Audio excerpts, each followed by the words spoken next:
All right, so a couple quick things for you. So tonight we have Vernon Bond, who is president and CEO of Bond and Butler Group. It's a real estate solutions company located in Hyattsville, Maryland. Vernon is a graduate of Howard University, where he received a degree in business management and marketing. And after a 5-year partnership with a Fortune 500 company and positions as area sales manager, Vernon started moving into real estate investing in 2014. Vernon started his career in rehabs and flips, and so far he's completed over 50 of them since he started. As he became more experienced, Vernon transitioned into wholesaling in the DMV area because it let him create more business over a bunch of deals rather than being confined just to 1 or 2 deals at a time. So, Vernon, I'm going to let you introduce yourself and kind of take it from there, and we can go from there. It's all yours. I appreciate it. Thank you, James. That was a great intro. So, my name is Vernon Bond. I am from Fort Washington, Maryland. So I grew up in Prince George's County, right outside of Washington, D.C. I started my real estate career at 24, and I graduated from college in 2011 when I was 22. And I worked really hard to get a good corporate, the corporate job that they tell you to get after you graduate. And I'd say 90 days in, I realized that was not going to be my story. I just wasn't built for the corporate world, or I don't think I was built to work for somebody. So I was, always trying to look for a way to start my own business. I just didn't know what I wanted to really do. So in 2014 or 2013, actually, I was in North Carolina on a family reunion. And I was on my cell phone. I was bored. I was playing on my cell phone, and I saw a Zillow ad pop up. And that ad had a property for sale for $190,000 in Prince George's County. And I swiped to the next property, and the property looked very similar, but it was for sale for $100,000.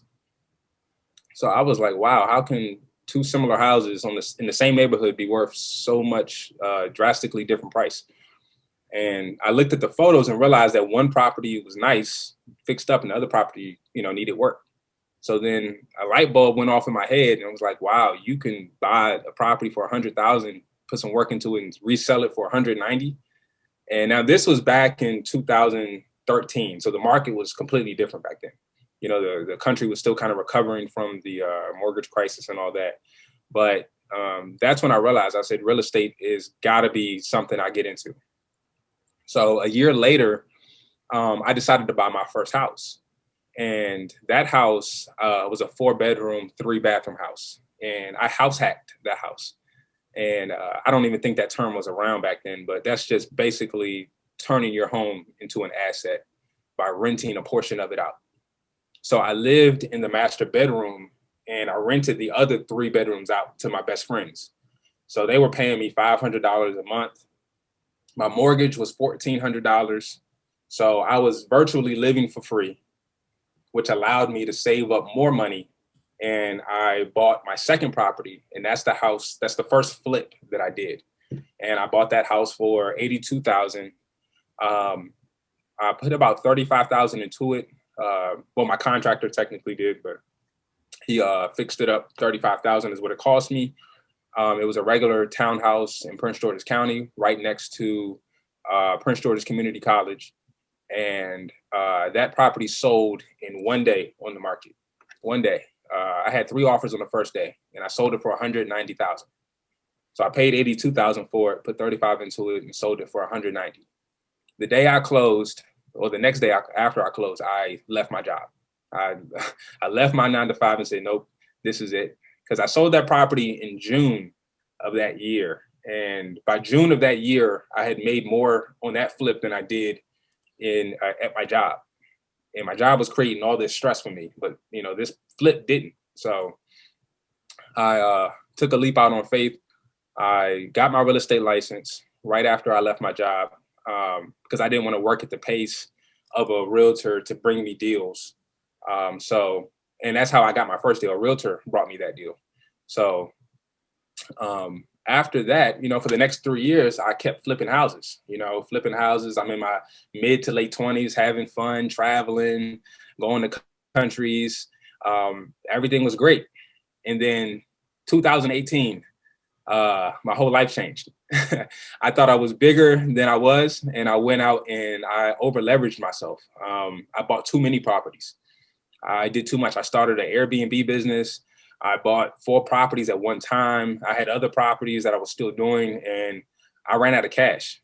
And it was a very scary time for me because, not only was I used to, for that time, I've been, independently working on my own for 4 years, but I was scared because I didn't know how I was going to get out of this mess. I was 29 at the time, still young. And, I dug myself in this hole, but I had to get myself out. And what changed for me was January of 2019. That's when I met my business partner, Nicole. And we decided that, we're going to start wholesaling, because I knew that with wholesaling was a way to make a lot of money without putting a lot of money, into the business, into the property. You don't even have to buy the property. And the reason I was familiar with wholesaling was because for the last 4 years, I had been flipping houses that I got from wholesalers. Wholesalers were selling me properties. I was always getting a property either from a realtor, from a bank through foreclosure, or through a wholesaler. So I'm not sure. Can y'all see my screen? It looks like I might have went away. Not yet. Hey, James, can you see me? I can see you, but I can't see your screen. So if you click on that little share screen on the bottom, there you go. Hold on. There it is. You're up now. Am I up? Yep. Okay. Okay. It may look different from me, but I trust that you can see me. So, what was I? So I met my business partner, Nicole, in January 2019. Within our first month, we closed the deal within 30 days, and we made, I think on that deal, it was a $30,000 wholesale fee on that deal. And right after that, we knew we were in business. I knew that I had to rebuild my business the right way. I wanted to build my business with the foundation with wholesaling, even though I was going to continue flipping, but I wanted to build that foundation of wholesaling so that I had consistent income coming in every month. And wholesaling makes all of your other deals more profitable as well. So when I met Nicole, we started our business. After our first month, we did a $30,000 wholesale deal. We invested into the business. We spent a couple $1,000s to go to a real estate wholesaling event, and where we learned how to put all the pieces together and learned how to build the actual business. And the good thing is I have the background from business. Part of my corporate job was to help car dealerships improve their business. So I had that background already of how to build a business, how, it's a combination of people, processes, systems, and they all have to work together in order for you to drive sales. So I really just had to put in the, figure out the wholesaling real estate portion of it and marry the two. And Nicole, she's been a godsend. She has a background as being a realtor, and she's a perfect yin to my yang. So we're a great duo. So that's really how I got into wholesaling. If you're not familiar with what wholesaling, I guess my definition, I can't give you the Webster's definition because I really don't know what it is, but my definition of what wholesaling is pretty much just finding a motivated seller who needs to sell their property, who's willing to sell it at a discount for whatever reason. And there's many reasons why somebody will need to sell their property at a discount, but selling their property at a discount to you, getting that property under contract, and turn around and finding an end buyer who's willing to pay more for that property than you have it under contract for. Now, the money in between is the profit that you make at settlement. So let's say you buy a property or agree to buy a property for $100,000 with the seller, you get it under contract. The next day you turn around and find a buyer who's willing to pay $110,000 for that property. The difference is $10,000. Once that end buyer closes on the transaction, you get the money in the middle. So that is, I guess, the cleanest way to explain what a wholesale deal is. Let me show you all some deals that Nicole and I have done just in the past year. Let me see. Hey, James, can you see my screen? My desktop? Yeah. It just, you just made it the whole screen, so it looks good. And I've got Okay. $75,000 wholesale fee. That slide is up. Perfect. Okay, so this is a deal that we closed about a year ago. This this transaction was a seller. He inherited the property from his mother. He wanted really nothing to do with it anymore. He didn't have the money to fix it up. The property actually had a mortgage on it. He couldn't afford the mortgage, so he agreed to sell it. We negotiated a price with him, and we ended up finding a buyer for $75,000 more than what he wanted to sell his house for. So we ended up wholesaling this one, and this was a $75,000 assignment fee. Let me see if I can. Let's see. All right, this is another transaction. This one, very similar to the last one. This was a seller who inherited the property from his father. And this property was in really bad shape. It doesn't look like it's in that bad shape from the outside, but the seller wasn't even willing to go inside the property. That's how bad of shape it was. And he just wanted nothing to do with it. And we found a buyer, and we got a $60,000 wholesale fee on this one. This one was surprisingly an easy one. This one was a pre-foreclosure. This owner, he couldn't afford the mortgage any longer, but he had equity in the property. So if you know anything about foreclosure, if you can't afford the mortgage, then if you don't pay the mortgage, you lose the property.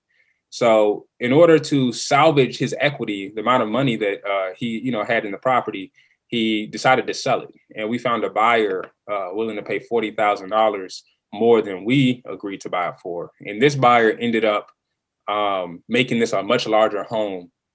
So paying a premium for it was okay for him because he was able to make it a much larger home. And he actually made this a very nice house. This was $1 million property once he finished up with it. So he made a lot of money. We made money. The seller made money. Everybody wins.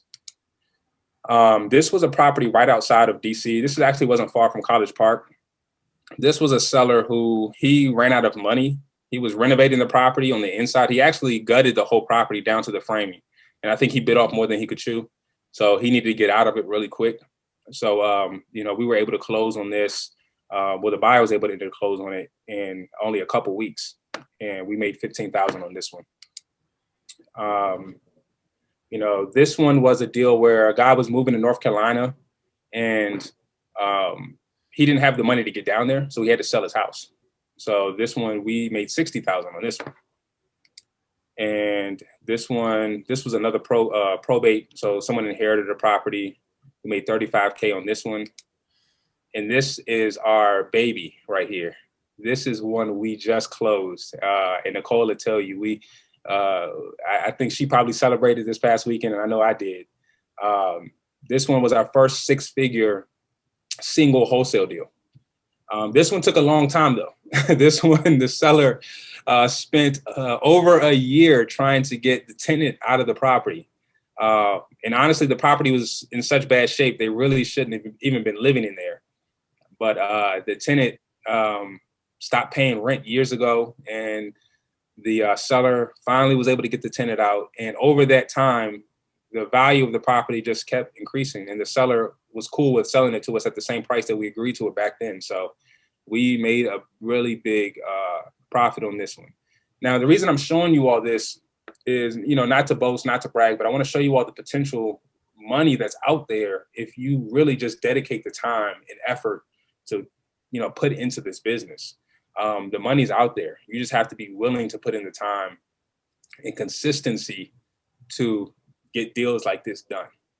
So I wanted to show you all these types of transactions that Nicole and I have been blessed to be able to do. All right, let me, can you guys still see me? Yes. Okay, perfect. So now I'm going to talk a little bit about really, I guess, the more nuts and bolts of our business and really how we do marketing. Before I talk about that, I kind of want to talk about the landscape of the real estate market right now. So, everyone's aware of really, if you're not in real estate, I want you to be aware of really what, the market looks like today. Right now, it's a very heavy seller's market. The market is extremely hot, but it's definitely heavily swayed more towards sellers. And I know that depends on where you live in the country, but for the most part, I would say the large cities and most areas are a seller's market. And it's only getting worse, in my opinion. The reason I think it's so bad is because inventory is at an all-time low.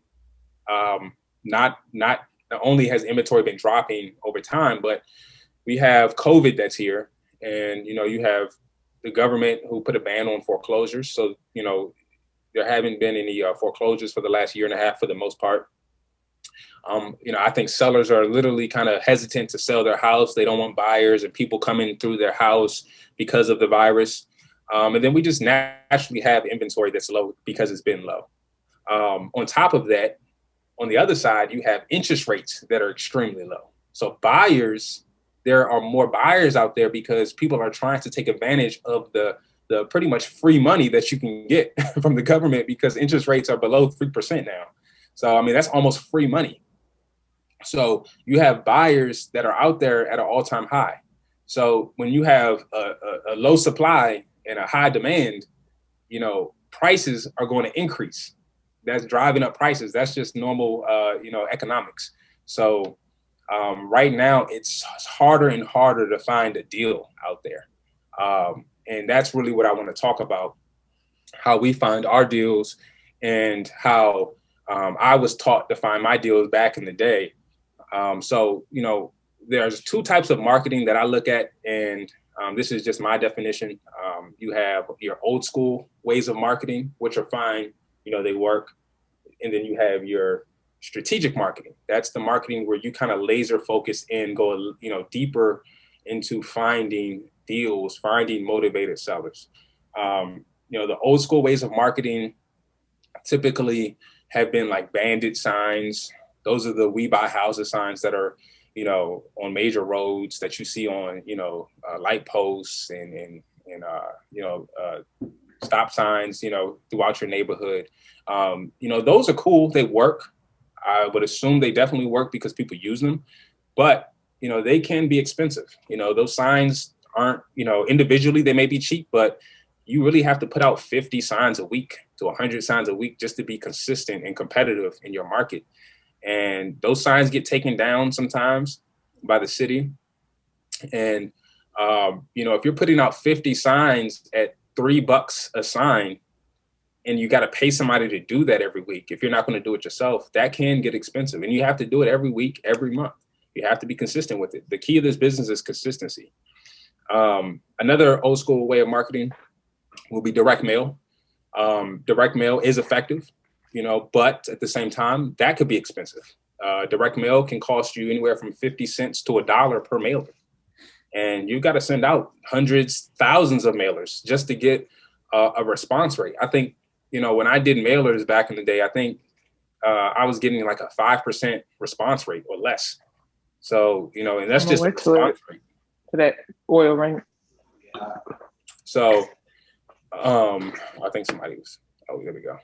So, direct mail is effective, but it can be expensive. And if you're just getting started, your budget can get wiped out very quick with direct mail. And the big dogs in the business, the ones that are doing $100,000 a month, $200,000 a month, those people, they're spending 20, 30, 40,000 on direct mail. So, in order for you to be competitive, you gotta spend some dough with direct mail. You have search engine optimization, you have Google AdWords, having a website, optimizing that website. It is effective as well, but it could be, a little overwhelming for some people because, there's so many people doing that on the internet. It's not the cheapest thing to do, especially if you're going to be spending money on Google AdWords. So these are more of your, old school forms of marketing. I'm here to talk about what we do. And what we do is, more of a strategic marketing. And that's what I teach my students to do, the strategic marketing. And that strategic marketing is not just blanketing your marketing and waiting for people to come to you. That's strategic marketing. I go to them.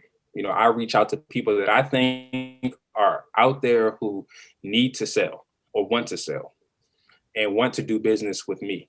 So that's your people who are in pre-foreclosure, people who are about to lose their home and through foreclosure, and, they need to sell their property to capture the money that they have in their home.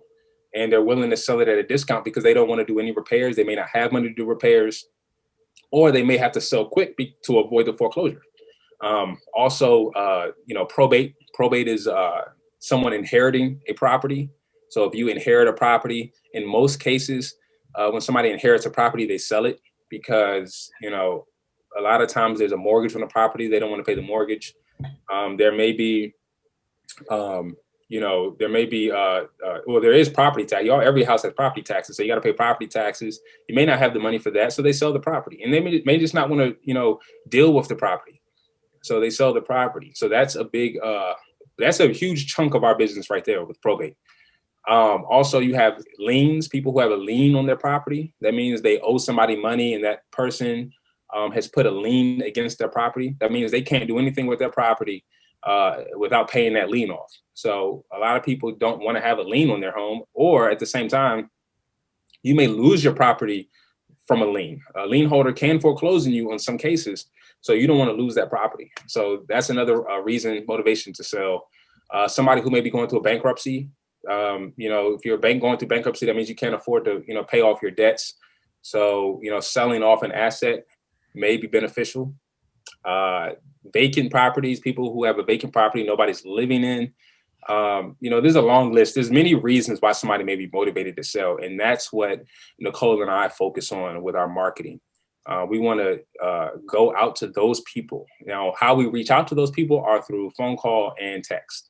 The reason we do that versus direct mail is because a phone call, in my opinion, is the best and quickest way to find out if somebody wants to do business with you. A mail piece or a postcard, that takes 2 to 3 days to get to that person. Who knows if they check the mail every day? When they do check the mail, they're really only looking at the important mail. Your postcard may end up in the pile of, throwaway mail that they may get to if they remember that it's in there, or if, so there's, that's too much time in between that seller reaching out to me and me actually reaching out to them. So that's why we go about this with phone calls and text messages. So, that's the form of marketing that we do. Vernon, we have a question. So Keisha's asking, how do you determine a good deal if there's a seller who has a mortgage and needs updates to the property? Okay, so how we determine if a good deal or not is what we do is we have a formula. We have a formula that we use to identify what we should buy the property for. And that's what we call either you can call it the MAO formula, which stands for maximum allowable offer, or the 70% rule, whichever one you want to call it. It's pretty much the same formula. It's a formula that we buy a property 70% on the dollar after repair costs minus our wholesale fee, whatever we want to make on that deal. And whatever that number ends up being is what we offer or what we negotiate to. So that is what we use to identify if it's an offer. And honestly, your end buyers, the people that buy properties and fix them up, your rehabbers, that's what they're using too. They use the same similar formula. It's called the 70% rule. I'm not sure. What was the second question I think she asked? I think you probably answered it. If there was a mortgage in place and the property needed updates, how do you determine if it's a good deal or not? Gotcha. Yeah, if the property needs updates, you'll know when you go on the appointment. You're looking for properties that needs updates. In most cases, if the property doesn't need updates, they're probably, not going to take a discount on the property.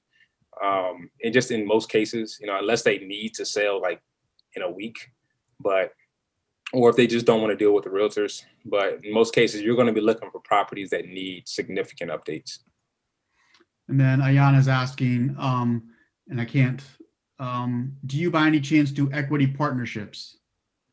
So do I partner with other, I don't know if she means do I partner with other either wholesalers or flippers? I have in the past. I only partner with, one, I invest locally.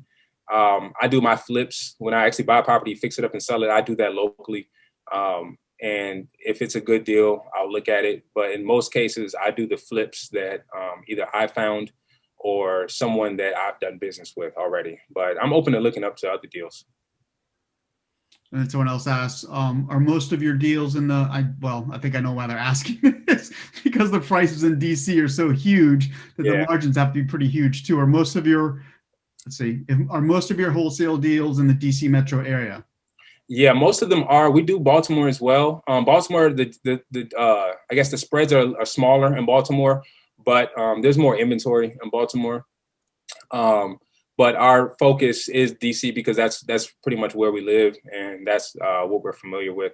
And then the thing about DC is Washington, DC has grown so much that in some cases, a buyer is willing to pay market value for the property because they can take that property and turn it into something that wasn't already built before. You know, a lot of properties have a zoning that allows a buyer or an investor to redevelop that property into something bigger, larger, or more units.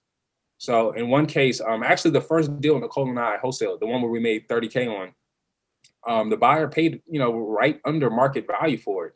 The condition it was in, the size of the house, but he turned that property into a much bigger home. And he was okay with paying a premium for it because he turned around and doubled the value by making it twice as big. So that is the benefit of being in DC. But, the formula works anywhere you are. We do deals in Baltimore, but Baltimore is a little bit further from us. So we don't do as many out there. And then someone else asked, do you do any virtual wholesaling? And I'm guessing you may have answered this already saying you're DC and Baltimore, but I know that some people do different areas in the country. Do you do any of that? Not at the moment. It's definitely something that Nicole and I have talked about.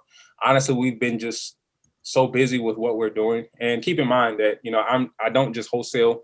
Nicole and I, we manage a team of realtors. So, we have our real estate license.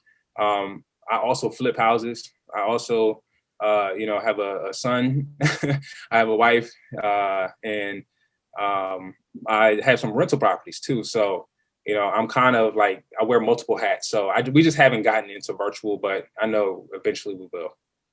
Okay. And then you want to tell everybody how old your son is? Oh yeah, he's about 4 days old. So brand new wholesaler to be. Yeah, he's gonna be my little mini me. And then someone's got Dre has a little bit of a long question, but I'll go ahead and read it for you. So he realizes that he might have a wholesale opportunity with a friend of his. Her father just passed, and her mother already lives with her. They're looking to sell the property that he lived in, but she is grieving, and she just expressed how stressful the process is getting the realtor and cleaning it out. How would you approach her? Well, in that case, you would approach her by explaining to her the benefits of what you can do if you're gonna try to buy the property or wholesale it. Explain to her what the transaction would look like if she worked with you, versus what it may look like if she were to get a buyer on the market, with a realtor.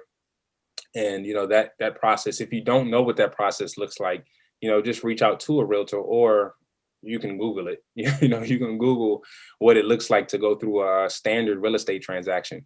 I tell people you have to have your mind ready. When you got to be ready to sell your property, because you're going to have people coming into the property that you don't know. You're going to possibly get more for it, but the process is going to take much longer. There's much more negotiations that come along. You're going to pay more fees. If you want to just be done with the property, you can always sell it fast and just get a cash offer with no contingencies, no inspections, none of that.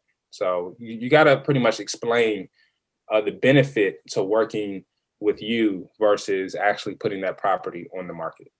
Can I jump in here for a minute, James? Yeah, absolutely.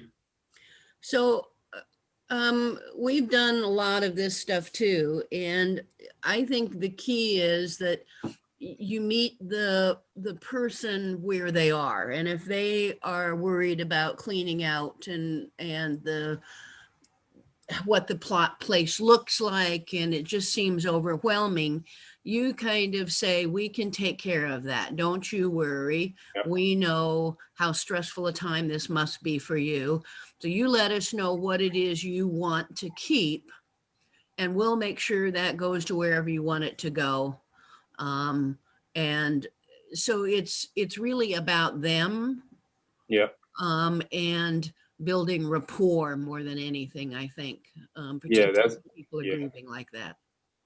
I agree 100%. We've done that many times. We've bought U-Hauls, we bought storage units. We still got storage units out there in our names with, sellers' stuff in there, waiting for them to just come get it because we wanted to make it so convenient for them. So, yeah, we've definitely made things convenient for people who are going through times like that. And it adds a lot of value for you.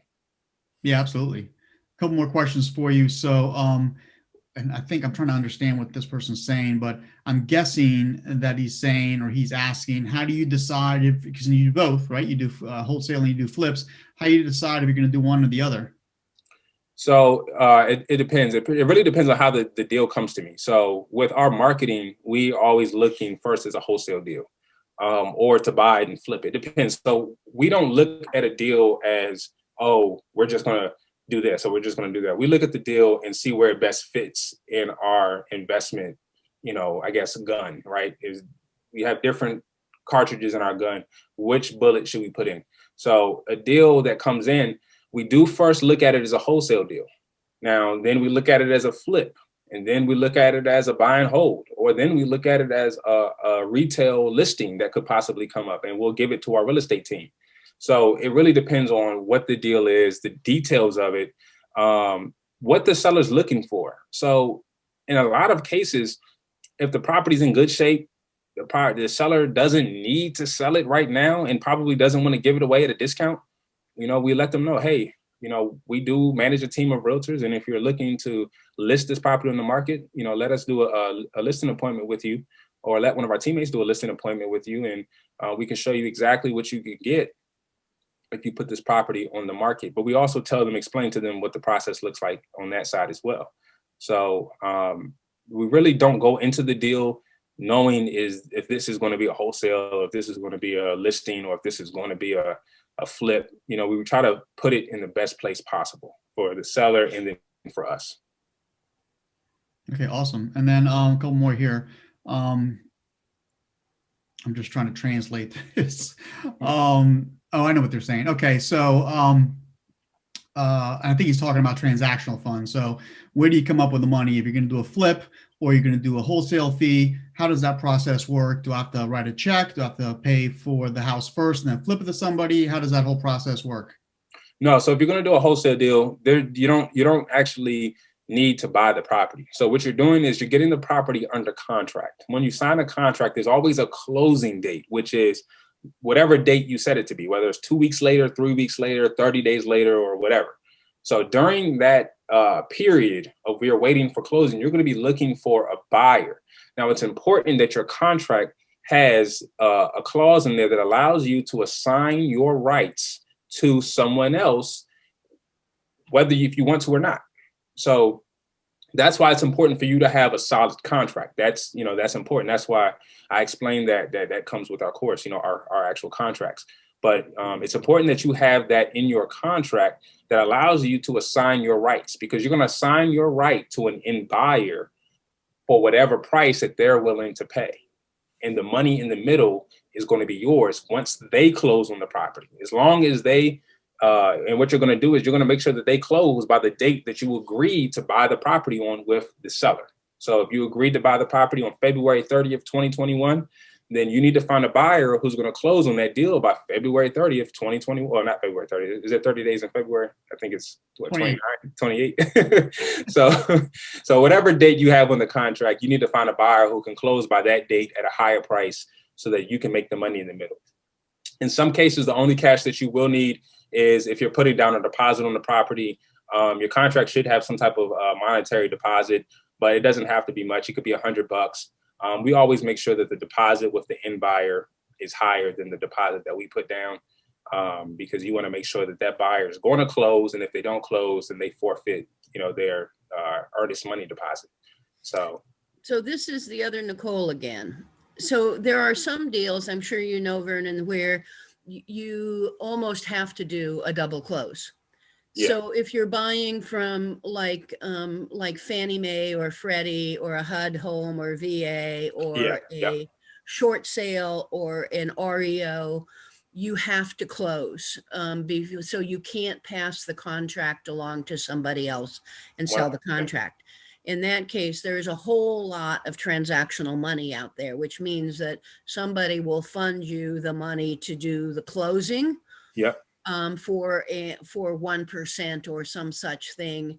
And then in the next day or two, a week, you turn around and sell it and you pay that percent back. And so there's a lot of transactional money out there because it's a way for people to flip their money or to have their money work quickly for them. So it's a lot of turn on money. So that is not a barrier. The barrier is finding the good deals. Yeah, that's really the secret sauce, finding the deals. Once you have a deal, you're going to do everything you can to figure out how to get that deal to closing. And just like Nicole said, there's times where you have to do transactional funding. There was a situation where we had to do that one time. The seller, we were good on the seller side, but the buyer kind of duped us. And now this was early on in Nicole and I's career when we were wholesaling. So we know how to find these things now. But the buyer was getting traditional financing, and the lender initially said that our contract was fine, but once it went to underwriting, they rejected the contract that we had, and he said that we had to do a standard contract, and we were like, oh wow! So we had to do a transitional funding and actually close on that property first, and then sell it to the end buyer the traditional way. So yeah, but what Nicole said is that's out there. There's a lot of people out there that do that.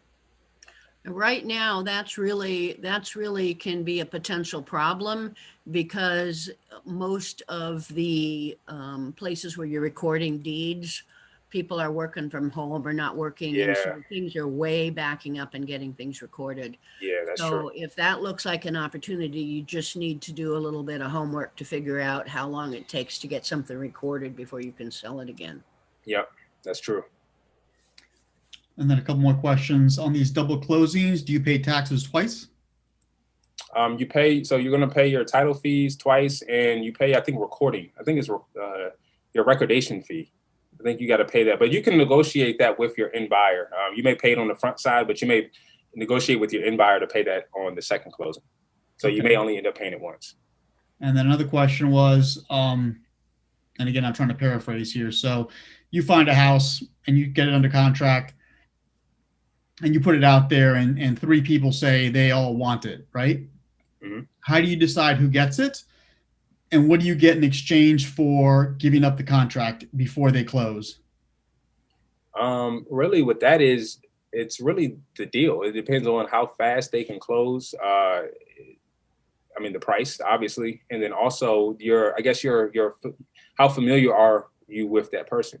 Not everybody can close when they say they can. Not everybody is really a buyer just because they say they are. You know, sometimes you have wholesalers that say they're the buyer, but they're not the buyer. So you have to do your homework to make sure you vet the buyers first.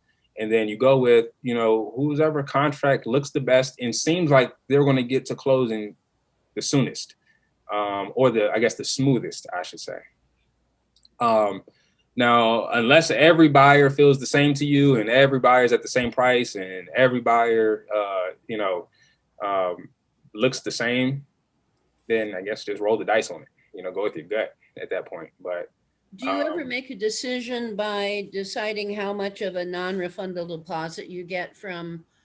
Yeah, that's another thing. Yeah, so a larger deposit definitely shows motivation of how serious a buyer is, and then verifying that either they have the funds or that the funds were wired to the title company after you've ratified a contract. We've had a buyer one time didn't send the money, and they after a week didn't send the money, and we canceled the transaction because we didn't think they were serious. That's in regards to their earnest money deposit, but a larger earnest money shows you how serious that buyer is. So what is an average deposit from someone that's going to buy it?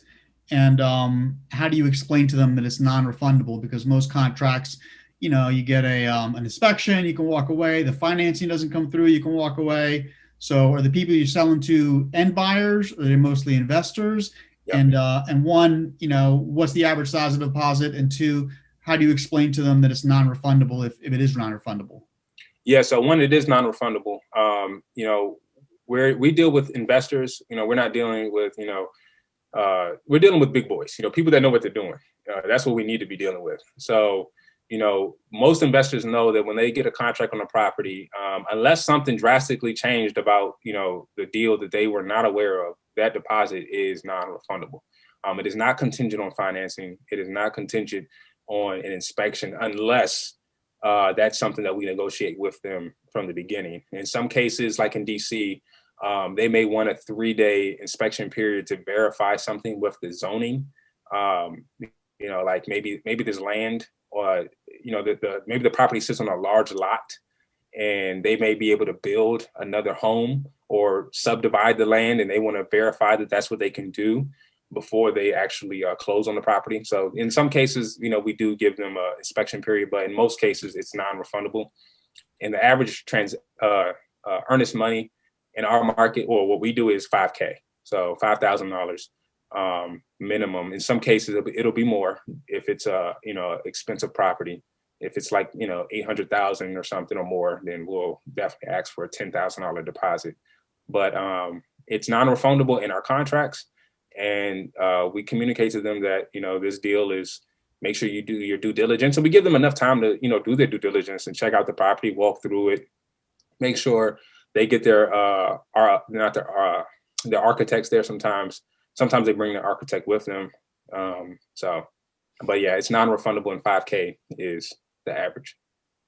And then, have you ever had a deal where you had to give back the deposit? Yeah. I'm trying to think. Actually, yeah, the one I just told you, the example I just gave you. We wholesaled a deal where the house was sitting on a large lot, and the buyer wanted to build a house next to the property that was on the lot. And the lot is, believe this or not, the lot was 2 feet short from being allowed to build another house, 2 feet. And the buyer would have had to go through what's called a zoning variance. I believe it's a zoning variance, or it may be another word for what they were trying to do. But a zoning variance basically is just the city or the county allowing the homeowner to pretty much breach the zoning for whatever reason. In most cases, it's something small, like they want to build an addition on their house, and they're not allowed to because of the size of the lot. But it's okay. The county's okay with it. But in this case, the buyer would have had to go through some type of zoning variance to build another house, and that was too much of a risk for them. So they backed out of the transaction after they found out, and we were cool with it because we knew that we were going to be able to get another buyer. And they actually had that clause in their contract that they were going to spend a few days verifying the zoning so that they could do what they wanted. And then someone else, what would be your, I guess, deposit is what they're asking on properties under $50,000? Under 50,000, honestly, I would still keep that $5K. I mean, as long as the property is not more than $5,000, I mean, less than 5,000, I should say. I would still keep that 5,000, because you have to understand, you want to be dealing with people who are serious. If you're flipping out here and you can't put a $5,000 earnest money deposit down, then you can't buy that property. I mean, even if you're not paying cash for the property, even if you're getting a loan, I don't know many lenders that are going to buy a property and not require you to put a minimum of $5,000 down. So you should be able to put that $5K down deposit, regardless of what the purchase price is. But I also, at the same time, keep in mind, I'm not familiar with properties that are under. I don't think we've done a deal under 50,000, to be honest with you. I know they're out there, especially more rural areas, and then also Baltimore. But in our market, if you can get a property under 50,000, I don't even think I would wholesale it. I think I would flip it myself. And then somebody else asked, do you ever partner with other wholesalers, or do wholesalers ever bring you deals to get access to your buyers? Yes, we have partnered. We've JV'd with people. a lot of times we'll JV with somebody one time and we'll keep JVing with them because we know their buyer is solid, and we would never go around them to the same buyer. So we JV with somebody if we know the deal is perfect for that buyer that we've closed with before. We'll JV with the person that brought us that buyer, in the future. So, and then I'm trying to think. Some people do bring us deals. We don't rely on that. We just, when they come, they come. But we've JV'd with people that have brought us deals. A lot of times there are more people that are, I guess they're not as familiar or experienced in the business, and they kind of need our assistance, because when we get a deal, we work that thing until it closes. If we can't close, then it probably ain't going to close. So we kind of build that. We try to build that reputation. So, some people do bring us deals, and then we bring other people deals that, we know that they have a buyer for. So let me jump here on something totally different. There's a number of questions that are popping up on chat, Vernon, about your class. And what I'm telling everybody is to please contact you after this meetup, so that they can get more specific information from you. Most definitely. And we can probably get you the questions people are asking, or you can look in the chat when you have a minute to kind of see where they are. But generally on our meetups, we're not trying to directly sell to people. This is kind of educational kinds of stuff. So everybody listening out there, contact Vernon at the end of this if that's something you are interested in, please. Yeah, and if you're not ready for the blueprint or anything, we do have a free webinar that we actually provide. Is if you go to 400kmasterclass.com, that is that's where we host our webinars, where we talk about the business. We talk about how to get into the business, and it's a sneak peek under the tent. It's completely free, and I would definitely check it out if you are interested in what we've talked about today. It's a sneak peek under the tent on what we do in our business. So yeah, that'll probably answer a lot of questions there too. And then someone else asked, how do you know that someone that is, I think the gist of it is, how do you know that someone is not taking your contract and wholesaling it again? The deposit.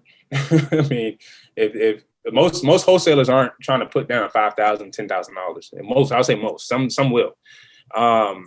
But we verify that deposit is put down the next day or within 48 hours. That contract is not valid. So that is one way. Once you get experienced enough, flippers talk that flipper talk, and I think that's what benefited me when I started wholesaling. A lot of end buyers would try to talk to me, and because when they look at me as a wholesaler, they think that I don't know anything about flipping, and they'll try to talk to me and tell me things that I already know, or try to negotiate me down with my price based on things that they think I don't know. But flippers, they kind of talk a different lingo. But the easiest way to do it is to verify that earnest money deposit is put down. And then also, checking up on the deal, making sure that deal is closing, asking about, financing. If it's going to be a hard money loan involved, make sure that the deal is closing in time. You can verify the buyer with, proof of funds. If they say they're buying cash, then they should be able to provide a bank statement, or at least a portion of the bank statement to show they have the capital. There's different ways to make sure the deal's you're not dealing with another wholesaler. And if you are going to deal with another wholesaler, that's not too big of a problem, but you need to know that. You need to know who you're dealing with. You don't want to be thinking your buyer's going to close, but they're out here trying to find another buyer without you knowing, because that could kill your deal. It could not only kill the deal, but it also kill your relationship with the seller. So you definitely want to verify that the buyer is a true buyer and not another wholesaler. But that $5,000 or $10,000 EMD that needs to be put down the next day, that'll scare some wholesalers away. And then kind of along the same vein, what happens if another wholesaler comes behind you and offers them a higher price? Do you say, fine, if you can make more money, I'll just rip up my contract, or you hold them to the contract? And if you do hold them to the contract, how do you do that? So, one, you have a contract. So you have to stand by that contract, and you have to explain that to your sellers. honestly, we haven't dealt with that too much. And I think the reason why is because we focus more on building a relationship with the seller. Actually, you know what? We did have that one time. And you know what, that's, I can't remember what he told me, but that seller, he and I had built such a great relationship that he got multiple offers. That was a probate deal. And, with probate, that's public information, right? It's public information that's free to everyone that's out there who's willing to find it. Now, we got that property under contract. That seller got approached by many people trying to buy the property at a higher price, but he was loyal. And he told me, he said, yeah, man, my phone is blowing up, but I ain't working with anybody other than you.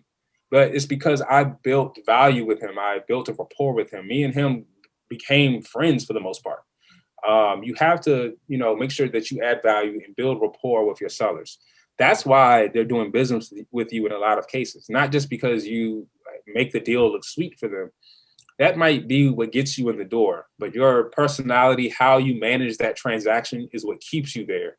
And you're responsible not only to get that deal to closing, but make sure that the deal is as smooth as you say that it's supposed to be by working with you.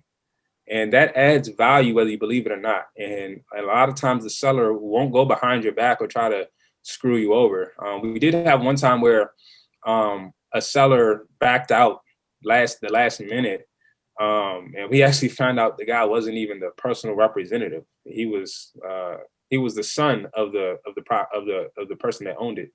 But he told us that he was the personal representative and that he had the authority to sell the property, which it wasn't even true. He wasn't. But we found that out after he tried to back out of the deal. So we told him that we had a contract, and he said, well, you're going to hear from my attorney. And we did hear from his attorney. And he showed us that, hey, this guy is not even the personal representative. So you all have a contract with a regular citizen. And we just walked away from it at that point. Makes sense. And then a couple of last ones here. If you guys have any more questions, this is the last one that I have here. So if you have any more questions, type them in now. So someone asked, is it an advantage or disadvantage to be a real estate agent and do wholesaling? I would say it's an advantage. I would say it's also not necessary. It's not a requirement. The reason I say it's an advantage because it kind of gives you another, how do I explain this? It gives you the personality, or I guess the customer service, I should say, that should come with working with sellers when they're trying to sell their home. In most cases, it's their largest asset. You want to give them top tier service. And by being a realtor, now, and keep in mind, just because you're a realtor doesn't mean that you're going to give them top tier service. Not all realtors are made equally. But when you do become a realtor, you understand that you're a business and that you want to provide a good service, because part of your business as a realtor is going to be repeat business or referral business. So you can't, just do anything with sellers. You can't just lie to them. You can't, trick them. You can't treat them any certain type of way because, well, you shouldn't. And if you're a realtor, you should kind of already be bred to provide them that type of service. Also, past that, being a realtor gives you access to the market that people who aren't realtors don't necessarily have. Now, there's a lot of resources out there for people now today in today's market that, they can go out and find comps. They can go out and get a market analysis of a property just by going to some website. But being a realtor gives you another vantage point of the market. And then at the end of the day, if that person really wants to do business with you and you can't negotiate a price, then you can always offer your real estate services, but at that point you have to disclose, and you should always be disclosing to your sellers if you have your license that you are a realtor and you're just not occupying that hat in this transaction or occupying that space in this transaction. But since you've already disclosed that, if it comes down to that, you could always, let them know, hey, look, if you're not willing to take the price at, sell the property at this price, we can always try it out on the market and see what you can get by putting this property on the market. In that case, I will represent you as a realtor and I won't be a buyer or an investor in this transaction. So. And it's funny because I had heard about somebody saying this to me and they were complaining a little bit about, trying to do wholesaling where a real estate agent told them you can't do that in this state. It's illegal. Yeah, you'll hear that a lot. you'll hear that from not just realtors, but other people within the real estate industry. It's really, they just don't know enough about it, or they're not experienced with it, or they had a bad experience by working with a wholesaler, and maybe what that wholesaler was doing was illegal. Maybe what they were doing within the transaction might have been unethical or illegal, but it's not illegal at all. It's not, as long as you do it the right way. All right, so I think those are all the questions. Vernon, that was awesome. Thanks so much. Yeah, no problem. Presenting, that was tremendous. Nicole, thanks for jumping in. Appreciate that. So we're going to do a couple things. We don't have a lot of people today. I think we've got like 23, 24 people. So we're going to break people out into 2 rooms because right now everyone's muted. When you go into the rooms, you won't be muted anymore. And we'll just spend like 5 or 6 minutes. You guys can exchange information. You can ask other questions that maybe you didn't want to type into the chat box. You can ask Vernon directly. And actually, you know something? Why don't we do this? I'm just going to put everybody into one big chat room for you. And that way they can actually ask you questions verbally versus just putting it in the chat. Is that going to work for you, Vernon? Yeah, that's cool with me. All right. And then what I'll do is Vernon gave me all his information. So when we finish editing the video, we'll make sure that everyone gets an email saying, here's the link to the video and here's all of Vernon's contact information as well. Vernon, anything else you want to share before I move everybody into the breakout room? No, I think that's about it. All right. So let's see here, breakout rooms. And we'll be on here for about, I think 5-6 minutes, something like that should be enough time. All right. And once the 5 or 6 minutes are up, then we'll end up closing the meetup. So thank you very much, everyone, for attending. Thank you, Vernon, again for presenting. Your partner Nicole was very quiet, so I'm sorry. Maybe the next time we'll have her present. Again, it's the 3rd Tuesday of every month, and we'll have a new speaker next month, and they're always at 7 o'clock Eastern time. So anyway, have a great rest of your week, and we'll do the breakout right now.